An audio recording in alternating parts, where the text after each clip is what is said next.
ಅಡಿಕೆ ತೋಟ ಎಲ್ಲರೂ 9 ಹಾಕ್ತಾರೆ, ಇಲ್ಲ 8 ಹಾಕ್ತಾರೆ. ಸೊ ನಾವು ಅಡಿಕೆ ತೋಟದಲ್ಲಿ 9 ಹಾಕಿದ್ರೆ 537 ಸಸಿ ಕೊಡುತ್ತೆ. 8 ಹಾಕಿದಾಗ 680 ಸಸಿ ಕೊಡುತ್ತೆ. ಆಮೇಲೆ ನಂದೊಂದು ಹೊಸ ದಾಯ ಕಂಡಿಡ್ಕೊಂಡಿದ್ದೀನಿ ಈಗ. 6 ಅಡಿ ಜೋಡಿ ಸಾಲು. ಇಲ್ಲಿ ನೋಡಿ, ಇಲ್ಲಿ 6 ಅಡಿ, ಇಲ್ಲಿಂದ ಇಲ್ಲಿಗೆ ಇದು ಜೋಡಿ ಸಾಲಿದು. ಇದು ಜೋಡಿ ಸಾಲಿದು 2 ಸಾಲು ಹೀಗೆ ಹೋಗುತ್ತೆ. ಇದು ನೇರವಾಗಿ ಹೀಗೆ ಹೋಗುತ್ತೆ ಹಿಂಗೆ. ಇದಾದ್ಮೇಲೆ ಇಲ್ಲಿಂದ 12 ಅಡಿ ತಗೊಂಡಿದ್ದೀನಿ ಇಲ್ಲಿಗೆ, ಮತ್ತೆ ಜೋಡಿ ಸಾಲು 6 ಅಡಿ. ಗಿಡದಿಂದ ಗಿಡಕ್ಕೆ ಮೊದಲನೇ ಮರ 6 ಅಡಿ ಹೊರಟೋಗುತ್ತೆ. ಈ ಗಿಡನ ನಾವೇನ್ ಮಾಡ್ತೀವಿ ಅಂದ್ರೆ 3 ಅಡಿ ಬಿಟ್ಬಿಟ್ಟು ನೆಡ್ತೀವಿ. ಮತ್ತೆ ಇದನ್ನ 6 ಅಡಿ ತಗೊಂಡಾಗ ಇದು ತ್ರಿಕೋಣ ಆಕಾರ ಬರುತ್ತೆ. ಇದು ಇದೇ ತರ ಈಗ ಹೊಸದಾಗಿ ಏನ್ ಮಾಡ್ತಿದ್ದೀನಿ ಅಂದ್ರೆ ಇದನ್ನ 6 ಅಡಿ ಬದಲು 7 ಅಡಿ ಮಾಡ್ತಾ ಇದ್ದೀನಿ. 7 ಅಡಿ ಮಾಡಿ ಇಲ್ಲಿ 11 ಅಡಿ ಕೊಡ್ತಾ ಇದ್ದೀನಿ. ಅವಾಗ ಏನಾಗುತ್ತೆ ಅಂದ್ರೆ ಈ ಡಯಾಂಗ್ನಲ್ಲೂ 7 ಅಡಿ 9 ಇಂಚ್ ಆಗುತ್ತೆ. ಸೊ ಇದರಲ್ಲಿ ಅಡ್ವಾಂಟೇಜಸ್ ಏನೇನು ಅಂತ, ಅಡ್ವಾಂಟೇಜಸ್ ತುಂಬಾ ಇರೋದ್ರೆ ಏನು ಅಂತ ಹೇಳಿದ್ರೆ ಮೆಕನೈಸೇಷನ್ ಅಂತಂದ್ರೆ ಉಪಕರಣಗಳೆಲ್ಲ ಒಳಗೆ ತರೋದು ಹೋಗೋದು. ಇದರಲ್ಲಿ ನಿಮ್ JCB ತರ್ಬೋದು. ಈಗ ಕೆಲವರಿಗೆ ಮಣ್ಣು ಹೊಡ್ಸೋದಿರುತ್ತೆ, ಗೊಬ್ಬರ ಹಾಕೋದಿರುತ್ತೆ, ಆಮೇಲೆ ಇದು ಕೊಯ್ಲು ಮಾಡ್ಕೊಂಡು ತರೋದಾಗ್ಲಿ ಎಲ್ಲದೂ ಒಳಗಡೆ ಟ್ರೈಲರ್ ಮೂಲಕ ಒಳಗೆ ಹೋಗ್ಬೋದು ನಾವು. ಇಲ್ಲಿ ಇನ್ನೊಂದು ಅಡ್ವಾಂಟೇಜ್ ಏನು ಅಂತ ಹೇಳಿದ್ರೆ ಇಲ್ಲಿ ನೋಡಿದ್ರೆ ನೀವು ಇದು ಜಾಗ ಜಾಸ್ತಿ ಬಿಟ್ಟಿದೆ ಇಲ್ಲಿ. ಇಲ್ಲಿ ಅವಾಗ ಏನಾಗುತ್ತೆ ಅಂದ್ರೆ ಇಲ್ಲಿ ಜಾಗ 12 ಅಡಿ ಬಿಟ್ಟಾಗ ಏನಾಗುತ್ತೆ ಅಂದ್ರೆ ಪ್ರತಿ ರೋಗು 12 ಅಡಿ ಜಾಗ ಸಿಗುತ್ತೆ. ಸಿಕ್ಕಿದಾಗ ನಿಮ್ಗೆ ಸೂರ್ಯನ ಬೆಳಕು ಮತ್ತೆ ಗಾಳಿ ಚೆನ್ನಾಗಿ ಆಡುತ್ತೆ. ಇದು ಏನ್ ನೋಡ್ತಾ ಇದ್ರೆ ಇದು 5 ವರ್ಷದ ಗಿಡ. ಇದು ಈಗ ಗಾಳಿ ಬೆಳಕು ಎಲ್ಲ ಚೆನ್ನಾಗಿ ಆಡೋದ್ರಿಂದ ನನ್ನ ಇದು ಏನು ಅಂತ ಹೇಳಿದ್ರೆ ಬಾರ್ಡರ್ ಎಫೆಕ್ಟ್ ಅಂತ ಹೇಳ್ತಾರೆ. ಬಾರ್ಡರ್ ಎಫೆಕ್ಟ್ ಅಂತ ಹೇಳಿದ್ರೆ ಇರೋ ಇಳುವರಿಲಿ ಇನ್ನೊಂದು 1% ಅಥವಾ 2% ಜಾಸ್ತಿ ಆಗ್ಬೋದು ಅಂತ. ಈಗ ನಾನು ಈ ತರ ಮಾಡಿದ್ರಿಂದ ಏನಾಗುತ್ತೆ ಅಂತ ಹೇಳಿದ್ರೆ 9 ಗುಂಟೆಗೆ 13 ಸಸಿ ಕೊಡ್ತವೆ. ನನ್ನ ಲೆಕ್ಕದಲ್ಲಿ ಇದೇನ್ ಮಾಡಿದ್ವಿ ಅಂತ ಹೇಳಿದ್ರೆ 19 ಸಸಿ ಬರುತ್ತೆ ಒಂದು ಗುಂಟೆಗೆ. ಅಲ್ಲಿಗೆ 6 ಸಸಿ ಜಾಸ್ತಿ ಆಗುತ್ತೆ. ಅಲ್ಲಿಗೆ 1 ಎಕರೆಗೆ 40 ಗುಂಟೆ. 6 × 40 240 ಸಸಿ ಜಾಸ್ತಿ ಆಗುತ್ತೆ. 537 ಸಸಿಲಿ 240 ಸಸಿ ಜಾಸ್ತಿ ಬಂದ್ರೆ ನೀವು ಒಂದು ಅಂದಾಜಿ 1.5 ಎಕರೆ ಜಾಸ್ತಿ ಮಾಡ್ದಂಗೆ ಆಗುತ್ತೆ. ಈ ಸಣ್ಣ ಹಿಡುವಳಿಗಾರರು, ಈ 1 ಎಕರೆ ಇರೋರು, ಆಮೇಲೆ 10 ಗುಂಟೆ ಇರೋರು, ಇವರೆಲ್ಲ ಮಾಡಿದ್ರೆ ಏನಾಗುತ್ತೆ ಅಂದ್ರೆ 1 ಎಕರೆ ಇದ್ದು 1.5 ಎಕರೆ ಸಿಗುತ್ತೆ ಅವರಿಗೆ. ಆಮೇಲೆ ನಮ್ಗೆ ಇಳುವರಿ ಎಲ್ಲ ಏನು ಅಂತ ಹೇಳಿದ್ರೆ ಇಲ್ಲೆಲ್ಲ ಒಂದು ಅಂದಾಜಿಗೆ 8 ಕ್ವಿಂಟಾಲು 9 ಕ್ವಿಂಟಾಲು ಬರುತ್ತೆ, ಅಥವಾ 7 ಕ್ವಿಂಟಾಲು ಡ್ರೈಡ್ ಪ್ರಾಡಕ್ಟ್ ಮಾರ್ಕೆಟಬಲ್ 1 ಎಕರೆಗೆ ಬರುತ್ತೆ. 1 ಎಕರೆಗೆ ಅದು ನಾರ್ಮಲ್ ಆಗಿ. ಚೆನ್ನಾಗಿ ತೆಗಿಬೇಕು ಅಂತ ರೈತರು ಏನ್ ಮಾಡ್ತಾರೆ ಅಂದ್ರೆ ಜಾಸ್ತಿ ಖರ್ಚು ಮಾಡಿ, ಜಾಸ್ತಿ ಫಲವತ್ತತೆ ಮಾಡಿ, ಜಾಸ್ತಿ ಗೊನೆ ಬರಂಗ್ ಮಾಡಿ ಅಲ್ಲಿ ಮತ್ತೆ 1.25 ಟನ್ ತೆಗಿತಾರೆ. ಈಗ ಅವಾಗ ಏನಾಗುತ್ತೆ ಅಂದ್ರೆ ಪರ್ ಗಿಡದ ಕಾಸ್ಟ್ ಜಾಸ್ತಿ ಆಗುತ್ತೆ. ಇಲ್ಲೇನ್ ನಾನ್ ಮಾಡಿದ್ದೀನಿ ಅಂದ್ರೆ ಸಂಖ್ಯೆನ ಜಾಸ್ತಿ ಮಾಡಿ ನಿಮ್ಗೆ ಇಳುವರಿ ಜಾಸ್ತಿ ಆಗುತ್ತೆ. ಎಕರೆಗೆ ಈ ಸಂಖ್ಯೆಯಲ್ಲಿ ಇಳುವರಿ ಜಾಸ್ತಿ ಆಗುತ್ತೆ. ಹೌದು, ಆಗ್ಲೇಬೇಕಲ್ಲ. 240 ಸಸಿ ಜಾಸ್ತಿ ಕೂತಿದ್ಯಲ್ಲ. ಆಮೇಲೆ ಇದು ನಾನು ಒಬ್ಬರು ರೈತರಲ್ಲಿ ಮಾಡಿದ್ದೆ ಎಕ್ಸ್ಪೆರಿಮೆಂಟ್. ಇದು ನನ್ನ ಹತ್ರ ಜಮೀನಿಲ್ಲ ಮಾಡಕ್ಕಿದು. 6-8 ವರ್ಷದಿಂದ ನಾನು ಇದನ್ನೊಂದು ಟ್ರಯಲ್ ನೋಡ್ಬಾದ್ಮೇಲೆ ನಾನು ಮಾಡ್ತೀನಿ ಅಂತ ಹೇಳಿದ್ಮೇಲೆ ಇವ್ರಿಗೆ ಮಾಡ್ಸಿದೀನಿ. ಈ ಲೇಔಟ್ ಎಲ್ಲ ನಾನೇ ಮಾಡಿದ್ದವರಿಗೆ. ಇದು 5 ವರ್ಷದ ಗಿಡ. ಇದು 5 ವರ್ಷದ. ಇದಕ್ಕೆ ಮಣ್ಣಾಗ್ಲಿ, ಸಗಣಿ ಗೊಬ್ಬರ ಆಗ್ಲಿ, ಕುರಿ ಗೊಬ್ಬರ ಆಗ್ಲಿ ಯಾವ್ದು ಹಾಕಿಲ್ಲ. ಇದ್ರಲ್ಲಿ ನಾನೊಂದು ಮಿಕ್ಸರ್ ಕಂಡಿಡ್ಕೊಂಡಿದ್ದೀನಿ. ಏನು ಅಂತ ಹೇಳಿದ್ರೆ 1 ಕ್ವಿಂಟಾಲ್ DAP, 1 ಕ್ವಿಂಟಾಲು ಪೊಟ್ಯಾಶ್, ಇನ್ನೊಂದು 1 ಕ್ವಿಂಟಾಲು ಮಿನಿಶಕ್ತಿ ಕ್ಯಾಲ್ಸಿಯಂ ಅಂತ ಸಿಗುತ್ತೆ. ಅದು ಡಾಲಮೈಟು ಪ್ಲಸ್ ಮೆಗ್ನೀಷಿಯಂ ಇರುತ್ತೆ. ಆಂಧ್ರ ಪ್ರದೇಶದಿಂದ ನ್ಯಾಚುರಲ್ ರಾಕಲ್ ಬರೋದು. ಮೂರನೇದು ಏನು ಅಂತ ಹೇಳಿದ್ರೆ ಅರ್ಧ ಕ್ವಿಂಟಾಲು ಯೂರಿಯಾ ಹಾಕ್ತೀನಿ. ಆಮೇಲೆ 2% ಹ್ಯೂಮಿಕ್ ಆಸಿಡ್ ಹಾಕ್ತೀನಿ. ಹ್ಯೂಮಿಕ್ ಆಸಿಡ್ ಅಂತ ಹೇಳ್ತಾರೆ, ಅದು ಇರೋದು ಇದು ಆಲ್ಕಲೈನ್. ಸೊ ಅದನ್ನ ಪೌಡರ್ ಫಾರ್ಮ್ ಅಲ್ಲಿ ಸಿಗುತ್ತೆ. ಅದು ತುಂಬಾ ಕಾಸ್ಟ್ಲಿ. ಅದು ಬರೀ 2 ಅಥವಾ 3% ಮೇಲೆ ಹಾಕಬಾರ್ದು, ಯಾಕಂದ್ರೆ ವೇಸ್ಟ್ ಆಗುತ್ತೆ ಅಷ್ಟೇ.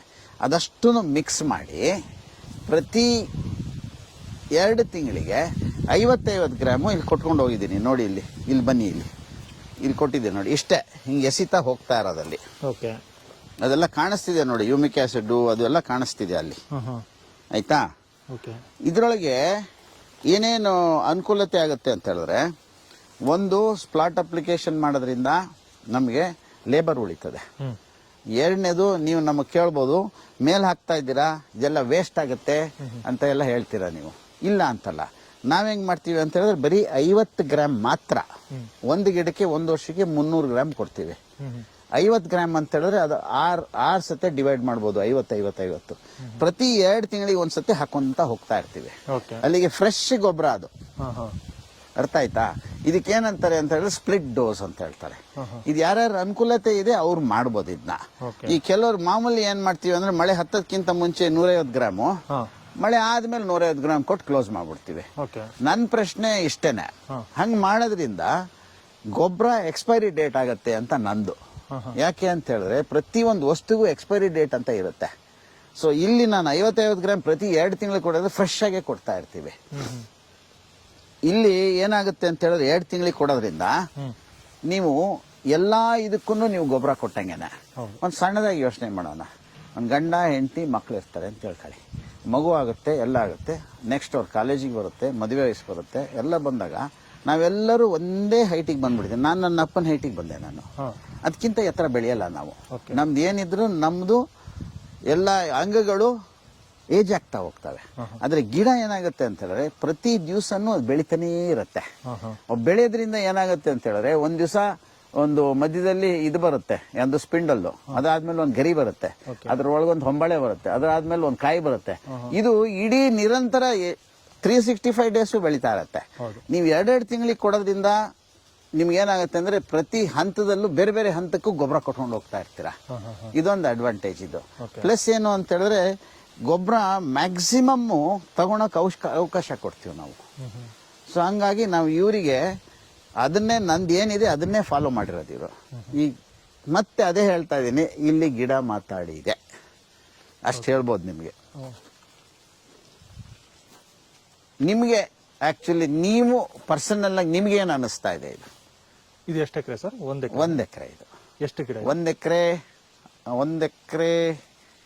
1 ಗುಂಟೆನ 10 ಗುಂಟೆ 1000 ಸಸಿ ಕೂತಿದೆ.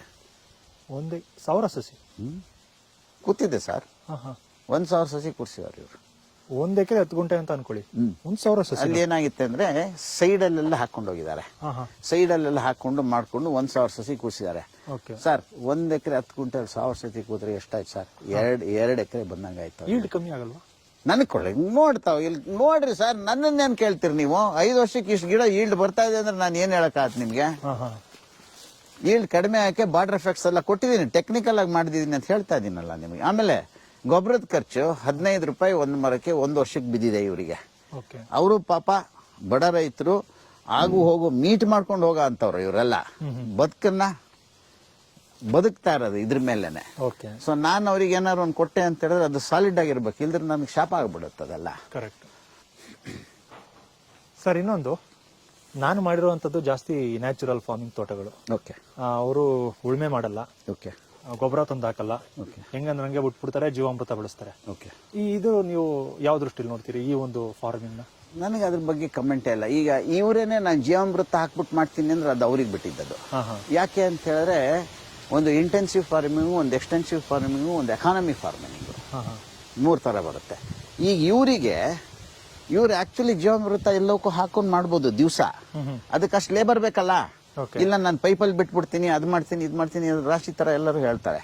ಅದು ಒಂದು ಪ್ರೀತಿಯಿಂದ ಮಾಡೋ ಅಂತದ್ದು ಅದು. ಇದು ಏನು ಅಂತ ಹೇಳಿದ್ರೆ ಇದು ಮುಗಿಸ್ಕೊಂಡು ತೊಳ್ಕೊಂಡು ನಾನು ಪಾಡಿಗೆ ನಾನು ಬೇರೆ ಕೆಲಸ ಮಾಡ್ಕೊಂಡು ಇರ್ತೀನಪ್ಪ, ಇದು ನಂಗೆ ಚೆನ್ನಾಗಿದೆ, ಇದು ಸಾಕಿದು ಅಂತ ತೃಪ್ತಿಯಾಗಿ ಇರೋದು. ಅಷ್ಟು ಹೇಳ್ಬೋದು ಅಷ್ಟೇ. ಅದಕ್ಕೆ ನಾನು ಕಮೆಂಟ್ ಮಾಡಕ್ ಆಗಲ್ಲ.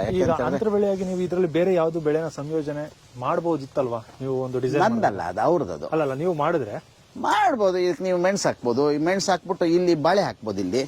ಇಲ್ಲಿ ಈ 12 ಅಡಿ ಬಾಳೆಲ್ಲಿ ಹಾಕೋದು ಒಂದ್ 12 ಅಡಿ ಬಿಡ್ಬೇಕು ನೀವು. ಮತ್ತೊಂದು 12 ಅಡಿಗೆ ನೀವು ಬಾಳೆ ಅಥವಾ ಕಾಫಿ ಏನಾರು ಹಾಕೊಳ್ಳಿ ನೀವು, ಮತ್ತೆ ಬಿಡಿ.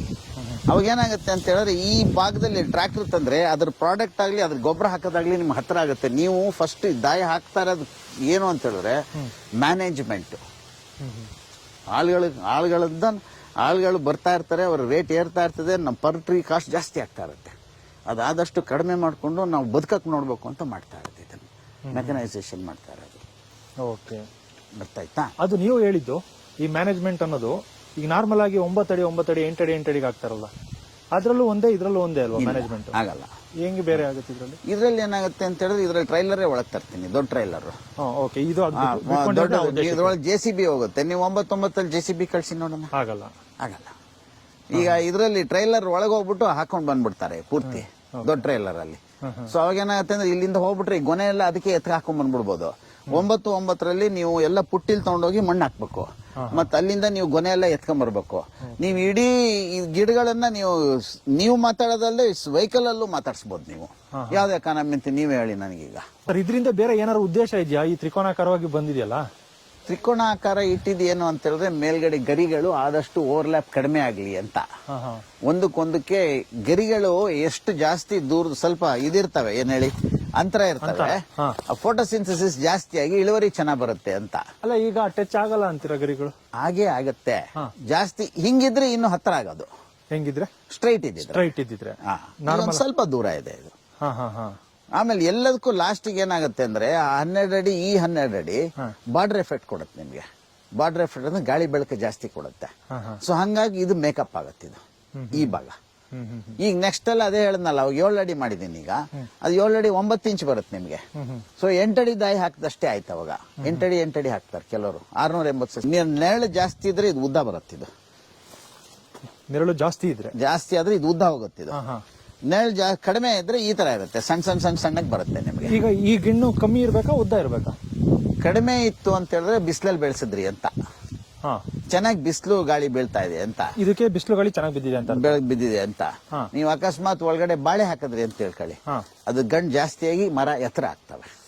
ಓಕೆ, ಗಿಣ್ಣು ಜಾಸ್ತಿ ಆದಷ್ಟು ಮರ ಎತ್ತರ ಆಗುತ್ತೆ, ಮೇಲ್ಗಡೆ ಹೋಗಿ ನಮ್ಗೆ ಇಳುವರಿ ಲೇಟ್ ಆಗಿ ಬರುತ್ತೆ. ಇದು 5 ವರ್ಷದಲ್ಲಿ ಬರೋದು 6 ವರ್ಷಕ್ಕೆ ಬರುತ್ತೆ ಇಳುವರಿ ಇಳಿಯ ಸ್ಟಾರ್ಟ್ ಆಗೋದು. ಅಂದ್ರೆ ಅಡಿಕೆನ ನೀವು ಬಿಸಿಲಲ್ಲಿ ಬೆಳೆಸಬೇಕು ಅಂತೀರಾ? ಬಿಸಿಲಲ್ಲಿ ಬೆಳೆಸಿದ್ರೆ ಒಳ್ಳೇದು. ಏನಾಗ್ಬಿಡುತ್ತೆ ಅಂದ್ರೆ ಕಡಿಮೆ ಇದ್ದಾಗ ಬೇರೆ ಆದಾಯನೂ ಬೇಕಾಗತ್ತೆ ಬದುಕಕ್ಕೋಸ್ಕರ.